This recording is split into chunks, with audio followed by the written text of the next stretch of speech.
if you want to be turning there. Revelation 13. We're going to be looking tonight at the beast that's coming out of the sea.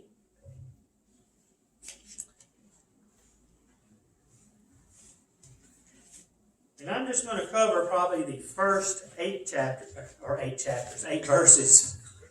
8 verses of Revelation 13. And when really we get into it, I'm probably going to only get to a couple, 2 or 3 verses before it's over. We are going to be a lot in Daniel chapter 7, if you want to kind of earmark it tonight too. But Revelation chapter 13, beginning in verse 1 here.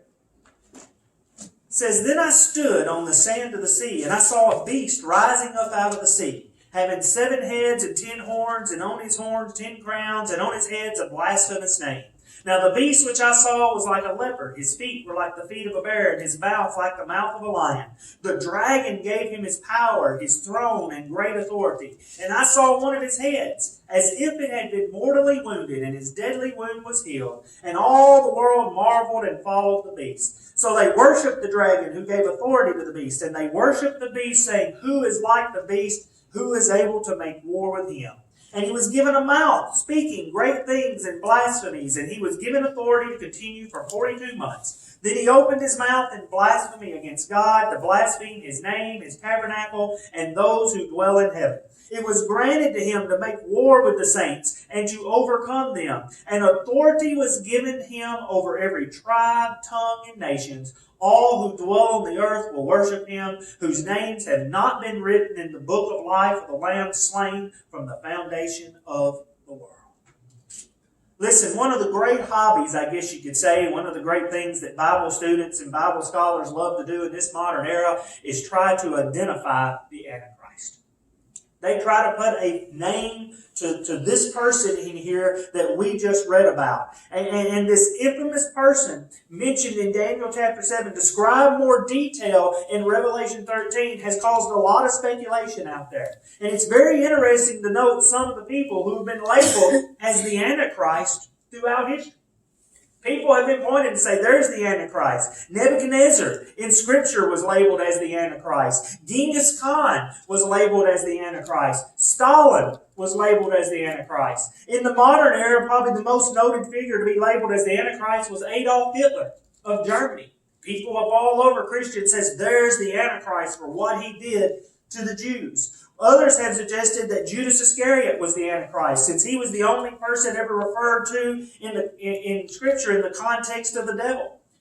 The American President John F. Kennedy was considered a candidate to be the Antichrist because he was discovered alive after being presumed dead in World War II, and because he received 666 votes in the 1956 Democratic Presidential Convention. He was also shot in the head, we know that, by an assassin. And remember the Antichrist, we're going to look at that, it's going to be wounded in the head. And there were people saying he's going to come back to life. They really thought that he was going to come back to life, that he was the Antichrist. All kinds of speculation.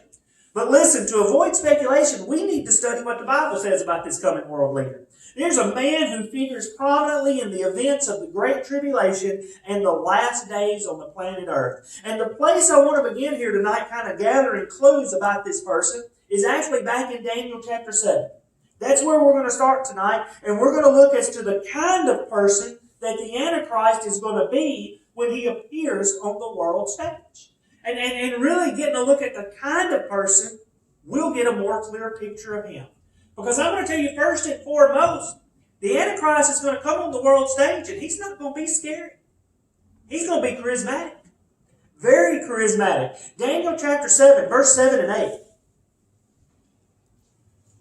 It says, After this I saw in the night visions, and behold, a fourth beast, dreadful and terrible, exceedingly strong. It had huge iron teeth. It was devouring, breaking in pieces, and trampling the residue with its feet. It was different from all the beasts that were before it, and it had 10 horns. I was considering the horns, and there was another horn, a little one, coming up among them, before whom 3 of the first horns were plucked out by the roots. And there in this horn were eyes like the eyes of a man, and a mouth speaking pompous words. Here in this passage in Daniel, it describes a great beast with 10 horns, among which another little horn rises up. And it says this little horn had eyes like the eyes of a man and was a mouth speaking pompous words. Over in verse 20, it says pretty much something the same thing. It says that horn which had eyes and a mouth which spoke pompous words here. It talks about this little horn's ability to speak. That's what it is. Mouth that speaks pompous words here. It's the ability to speak. We see over in verse 25 of Daniel 7, it says, starts there again, he shall speak pompous words. Now, we know from integrating Daniel with Revelation that this little horn is the Antichrist. He is the Antichrist. And this references to his speaking ability indicates the persuasiveness of his personality. He's going to have a charismatic nature. Listen, people are going to be drawn to him. They're going to absolutely love him when he comes on the scene. Woo! Look at him. He's the one that has it all together. Listen to what he says. I think that this is one of those things I say people want to name their babies after him. That's what they want to do. He's going to have such superstar status. And this description is matched perfectly by a reference in Revelation 13:5 here that says to the Antichrist about speaking great things and blasphemies. Listen, the Antichrist is going to be noted for his great elegance, his ability to capture the attention of the world and hold it. And really for us in our country, probably not since the days of John F. Kennedy in the United States was there such a great orator. He's one of those, you listen to John F. Kennedy's speeches and it's like, oh man, he could just speak and hold people's attention, sway the masses. But if you really go back and look at this guy's speeches sometimes, probably there was no modern world leader that captured the minds of people more than that Nazi Adolf Hitler. It was saying that when he spoke, he could hold tens of thousands of people spellbound with his speeches, absolutely spellbound, and then convince them to do things that no one in their right mind would do. That's the charismatic nature of him as a leader. That's going to be the Antichrist. The Antichrist is going to be that same kind of person. He's going to speak to the entire world out there, satellite, internet, you name it. Everybody's got their phone out, listening to everybody now. All right? He's going to speak to the entire world out there. He's going to galvanize them into a mighty movement because of his ability to speak great things. He's the smoothest of the smooth talkers. He's going to sound good. But not only is his speech going to commend him to others, his appearance is going to do that as well. In Daniel chapter 7, verse 20, it says over here, it says, and 10 horns were on its head, and the other horn which came up, before which 3 fell, namely that horn which had eyes and a mouth which spoke pompous words, whose appearance was greater than his fellows. His appearance is going to gain people's attention also. And the language of that verse actually refers to someone who has the appearance of a chief, a leader, a lord. In other words, he's going to look royal. He's going to look like royalty. He's going to look regal, is what he's going to do. People are going to be attracted to the Antichrist by his commanding appearance.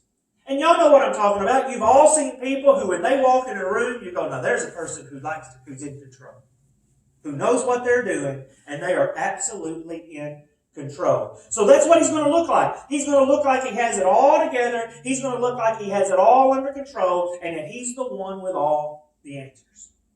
Now, there are people out there who wonder how one person could ultimately rule the world. Well, I'm going to go back and ask you to think about Hitler for a minute. Think about Hitler. I mean, Hitler came on the scene at a low point in Germany's history.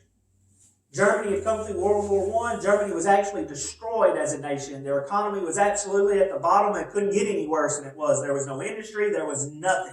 And here comes Hitler along, and he galvanizes the people because Germany's history was so low. Well, that's what the Antichrist is going to do.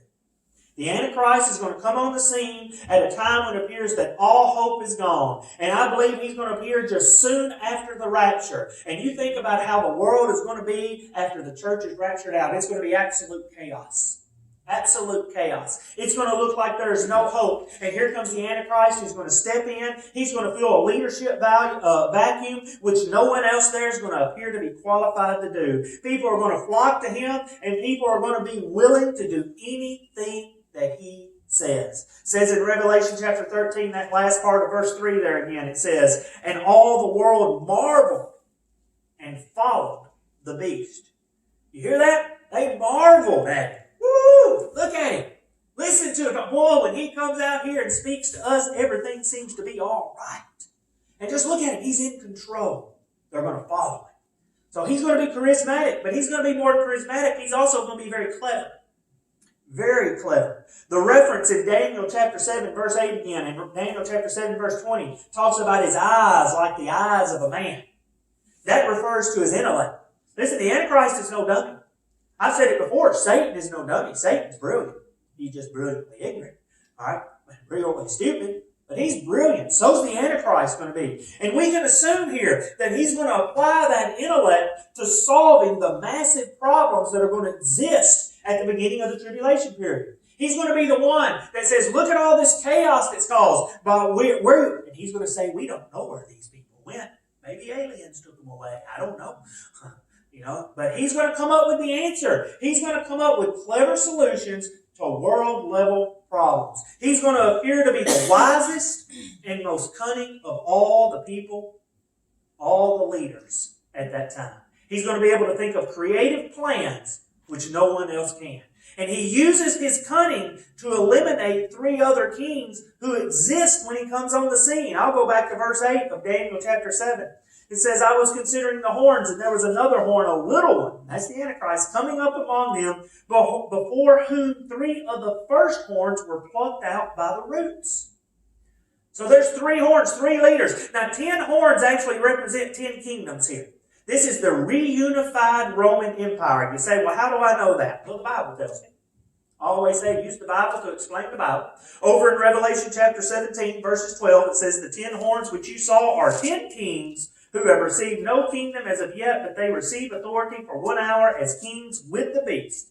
These are of one mind, and they will give their power and authority to the beast. So this is 10 kings, 10 kingdoms over there, 10 regions of power which are going to be during the tribulation period that is actually going to be ruled over by 10 kings, 10 rulers. 3 of them are going to be removed by the Antichrist. 3 of them. Now, this isn't going to be by death. He's not going to conquer them that way. He's not going to kill them all outright. I think he'll remove them politically. He will remove them politically. And you say, why do I say that? Well, I'll go back to Revelation chapter 6 again, verse 2. And it says, and I looked, and behold, a white horse, and he who sat on it had a bow. No arrows. So there's no war. There's no killing. And he said, and a crown was given to him, and he went out conquering and to conquer. Listen, this is someone that knows how to work the system.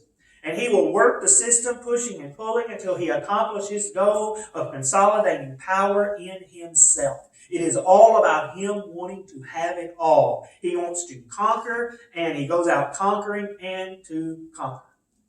Now, I don't know how he's going to do it. I don't. I think he's going to be a political and a diplomatic genius. Because when he says it, it's just going to sound right. Y'all met those people? When they say it, it just sounds right. It sounds right. That's him. Daniel 9, if you go on and read Daniel 9, it tells us many are going to be killed as a result of this covenant of peace that he makes with Israel. So here he is. Under the guise of peace, he elevates himself over the kingdoms of the world. That's how clever he is. Doesn't have to fire a shot. It's all going to be given to him. So he's charismatic. He's clever. He's smart. But the thing is, he's also cultic. He's against God. Daniel chapter 7, verse 25 again, actually pictures him as a cultic type leader. Again, it says, he shall speak pompous words against the Most High, shall persecute the saints of the Most High, shall intend to change times and laws. Then the saints shall be given into his hand for a time and times and half a time. Listen, he's going to speak out against God. Anything against God.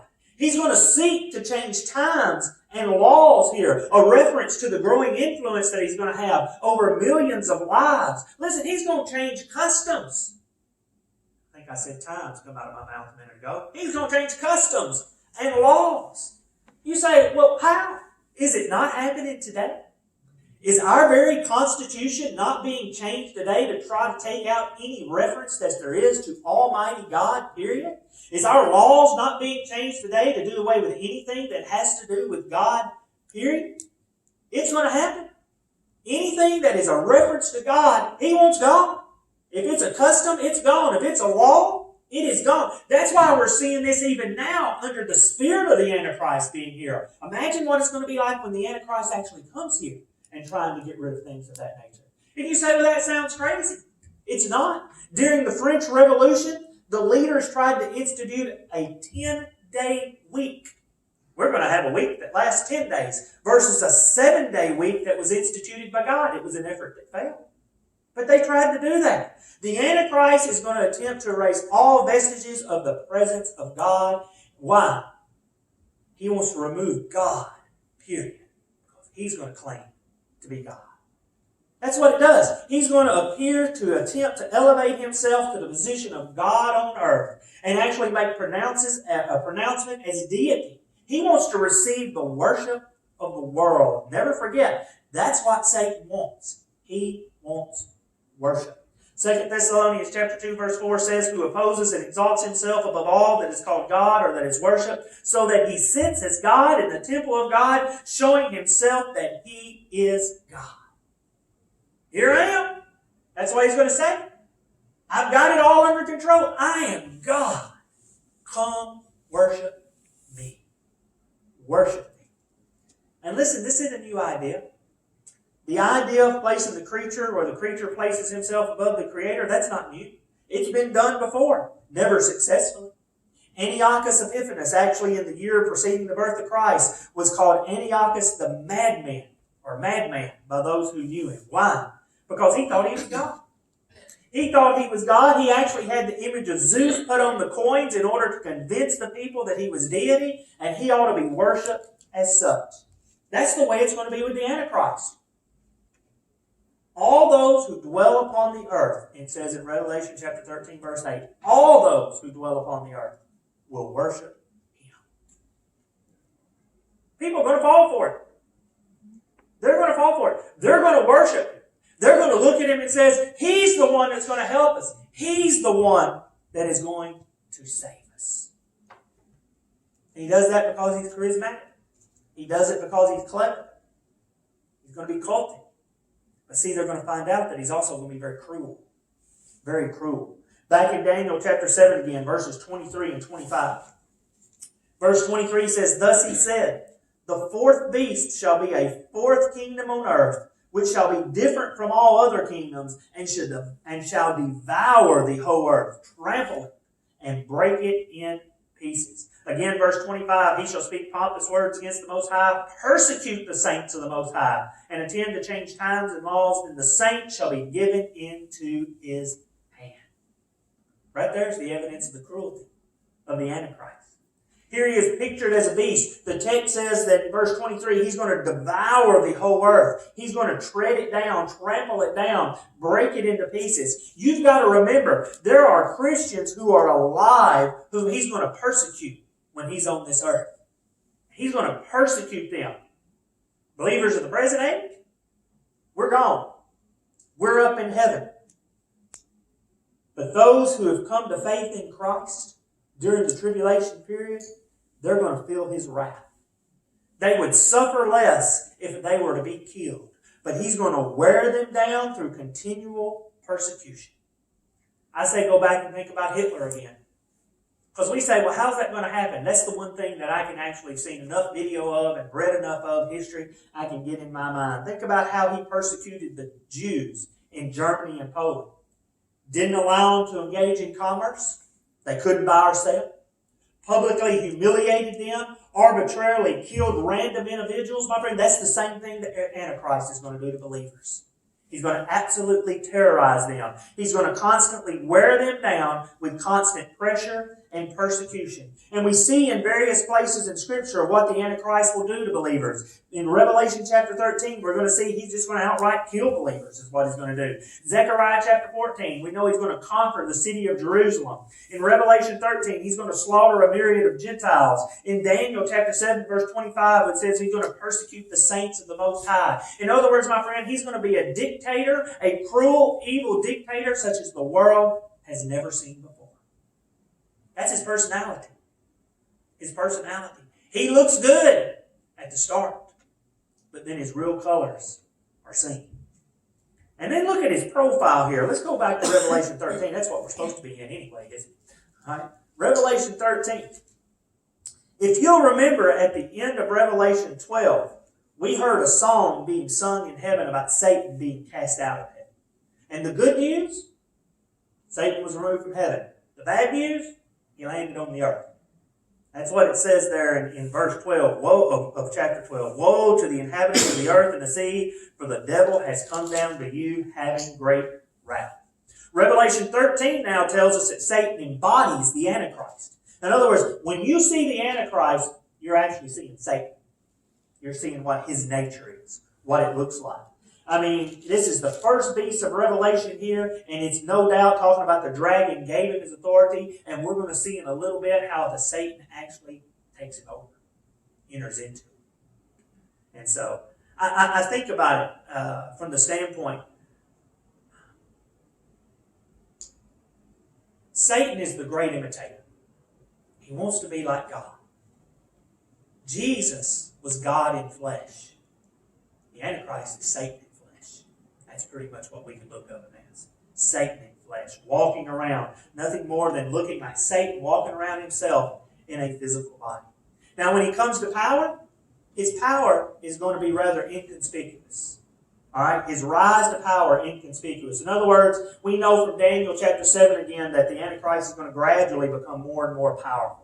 That he's not going to come right on the scene and boom, I'm all powerful right now. No. It's likely that he is going to be inconspicuous at first. He's going to be hardly noticed. But little by little, he's going to begin to rise in power. That little horn grows up to be a mighty big horn is what happens. When John, you look at Revelation chapter 13, verse 1, when John saw him rising out of the sea, that is a reference to the multitudes of humanity when he was rising out of the sea. And by the way, I'll get to that. All right, that's a reference to humanities. Over in Revelation chapter 17, verse 15 again, says, Then he said to me, the waters which you saw where the harlot sits are peoples, multitudes, nations, and tongues. So here comes the Antichrist. We know that he starts out, he's a person. He is a human being. He's rising out of the multitudes, out of the sea at all, and that's where Satan brings him. Again, the sea's just a picture of the nations of the world. Mankind's kind of like a restless sea out there. So the dragon here stands on the sea. In other words, the dragon has been cast down to the earth. Revelation chapter 13, verse 1, it says, Then I stood on the sands of the sea. The more accurate text says, Then he stood on the sand of the sea. All right? When you look, it says, Then I stood on the sand of the sea. It looks like John is standing there looking. No, this is Satan. He has been cast down to the earth, to the multitude of people. He's standing on the sand of the sea, and he's bringing the wild beast out of the sea, and he dominates him. Because this is Satan's Superman. This is his masterpiece. Listen, the first beast is the person who's going to head up this old Roman Empire. We're going to talk about that in just a minute. And Rome, if you remember, Rome was never defeated. Rome simply fell apart. It just fell apart. And right here, this is the only one who's ever going to be able to put it back together. Now you got to remember, at the time that John is writing this, much of the prophecy of Daniel had been fulfilled by this time. The first three beasts, Babylon, the lion, Middle Persia, the bear, we're going to see those mentioned here in just a minute. Greco-Macedonia, which is the panther or the leopard, they had all been fulfilled. John had seen all that had already happened. All right? When Daniel gave it, it was just prophecy. Time John comes along, it's done. But here John centers on the fourth beast. That goes back to that Daniel 7 again that talks about the king here. Let me get over here. I needed to mark this stuff a little better. It says 7:23, then thus he said, the fourth beast shall be a fourth kingdom of the earth. So John is focusing on this fourth beast. The fourth beast. He's focusing upon the little horn that Daniel talked about, because the fourth beast, this Roman Empire, has appeared. Y'all remember back in Daniel chapter 2? I'm going to tax your minds here a minute. Daniel chapter 2, remember Nebuchadnezzar had a dream, and he had a dream of this statue? Remember how it talked about the head was made of this material, the chest and the arms of this, the legs and thighs, and then you got down to the bottom and it was made of iron? You know what the iron referred to? The Roman Empire. Each of those referred to different aspects of great world empires. And that iron was the Roman Empire. It was the fourth aspect, the fourth kingdom that Daniel talked about. And so here, when it talks about that fourth kingdom, he's talking about the Roman Empire. This Roman Empire is coming back. The little horn is going to be taken about that. And again, John was living in the days of the Roman Empire. Living in these days. So he's literally thinking to himself, I believe, as he's writing this, I'm seeing the prophecy of Daniel literally fulfilled. I believe he got as excited as we do today, because we're seeing the prophecy of John literally fulfilled. But he's thinking about that about Daniel, because the Roman Empire already had signs of weakness and decay in it. John was a spectator in which was still future in Daniel's day. However, in the book of Revelation, again, that emphasis upon the little horn of Daniel 7, the little horn that is set before us here in Revelation 13 is the wild beast. When you read Daniel and you see the little horn, it is the beast of the sea. It is this wild beast coming up out of the sea. The wild beast or the Antichrist and the little horn, they are identical. They are the same people. So that wild beast, that little horn, is the man of sin, is the Antichrist, this final world dictator. And if you need proof of that, it's the last verse here in actually Revelation 13 that says, here is wisdom, let him that hath understanding count the number of the beast. Which beast? This beast of the sea. It says, for it is the number of a man. It's someone that come out of the sea. It's come out of all the men here, and his number is 666. So that's what we see here. We see this Antichrist coming to power. Absolutely coming to power. Now, nationally, there are a lot of people out there who have suggested he may be a Jew. I disagree. They say that because he creates this peace with the Jewish nation, and they say, well, I don't think any Gentile would do that. Well, yeah, he can. We've seen that today, actually. All right? So they say that. I don't think that makes sense. In fact, there's a lot of evidence out there to the contrary, because the Antichrist here again arises out of the fourth empire that Daniel saw. The fourth empire represented the Roman Empire. And I'll go back and say it again. That empire was never defeated. Babylon was defeated. Medo-Persia was defeated. Greece, defeated. You name them all. They were all defeated. Rome was never defeated. It just fell apart. It had internal trouble, internal strife. So it kind of canceled itself. And so in some sense, the Roman Empire still exists today. It's just Europe. It fell apart into all these many nations out there then, and all these many countries in Europe. So it still exists. So if the beast here arises out of the multitude of people on the earth, the sea, not the Jews, then he's probably a Gentile. He is probably a Gentile. Now, I'm not going to be dogmatic about that point. It may or may not be. That doesn't really matter a hill of beans. But, and again, I can't be sure of his origin ethnically or racially, but I can tell you his origin spiritually. His origin spiritually, straight from the pit of hell. That's where his origin is spiritually. Matter of fact, it says over in Revelation chapter 11, verse 7, when they finish their testimony, the beast that ascends out of the bottomless pit will make war against them and overcome them and kill them. That's his origin spiritually right there. He's evil. Absolutely evil. He is the pawn of Satan, and he's eventually going to be embodied by Satan himself. But let me tell you some good news. God's in control. He is in control. And we have clear indication of God's plan seen all throughout Revelation 13. We see it in phrases like in verse 5, it says, he was given. Who gave it to him? Who gave him authority? Who gave him power? God. We see it in phrases like Revelation chapter 13, verse 7. It says, and it was granted to him to make war with the saints and overcome them. Who granted it to him? It's God. It was God. The Antichrist is Satan incarnate. He is a demon with a body, pretty much. But any privilege or power that he has is allowed by God himself. And I don't understand it. I don't. I mean, just as God allowed Satan to have access to Job, God's going to allow Satan here to have access to the human race through the Antichrist. But the point to remember, he is never beyond the reach of God in anything that he does. God always has a leash on him. He's always carrying out God's plan. And then Revelation 13 here, again, says, this beast that comes out of the sea, he's going to have 7 heads and 10 horns. He's going to be ugly looking. Absolutely, he's not, once again, this Antichrist, he's going to be attractive. He's going to look like he's in control. But this is talking about his nature here. And you say, well, what's the 7 heads and 10 horns? And we covered this just a little bit several weeks back. But I want us to consider Revelation chapter 17 again, where we're going to discover the meaning of the 7 heads and the 10 horns. Let me just see. Oh, yeah, I got time. I've got time. Plus, it's raining too hard for us to leave right now, I think. 7 heads and 10 horns here. All right? Revelation chapter 17, verses 9.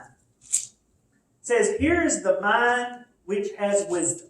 The 7 heads are 7 mountains on which the woman sits. There are also 7 kings. 5 have fallen, 1 is, and the other has not yet come. And when he comes, he must continue a short time. The beast that was and is not is himself also the 8th, and is of the 7, and is going to perdition. Now, doesn't that sound like a nursery rhyme? It's just a puzzle that's hard to understand there. Absolutely, we're talking about it. And don't get me wrong, the 7 heads here, they're not easily identified. There's a lot of speculation on them, but we know it says here that there are 7 kings. The 7 heads, 7 kings. 7 kings to some degree. And these kings, they don't rule contemporaneously. In other words, all together like the 10 horns do. We know the 10 horns are all occurring. They have power all at the same time. The 7 heads here appear to be probably in some type of chronological order. A lot of people have referred to them. They think they're the 7 emperors. All right? I disagree with that. I don't think they're 7 emperors of Rome. Right? Some people have said that. Other interpret them as heads of the form of government of the Roman Empire. In other words, you start out with Caesar, you go down to some generals and some dictators and councils and military tribunes, things like that. They give 7 things. I disagree with that too. I don't believe that has anything to do with it. I believe these 7 heads are representative of 7 world empires. Now, I say 7 world empires. I'm talking about empires that absolutely had control over the known world at that time. Hadn't been many. All right? Hasn't been many at all. Technically, there's only been 6. All right? We know that there has only been 6 there. We have Egypt. Egypt had control of the known world at the time when they had the Jews captive. They were absolutely in control. There was Assyria, Babylon, Medo-Persia, Greek, and Rome. That is the 7. Or that's the 6. That's 6 of them right there. So this 7 represents those. We know there's one to come. That's the Antichrist. That's where they get the 7 heads here is coming. It goes on in this passage in Revelation 17. It's talking about the head. It says 5 have fallen, 1 is, and the other is yet to come. Now you think about that. At the time John is writing this, 5 of these kingdoms have fallen.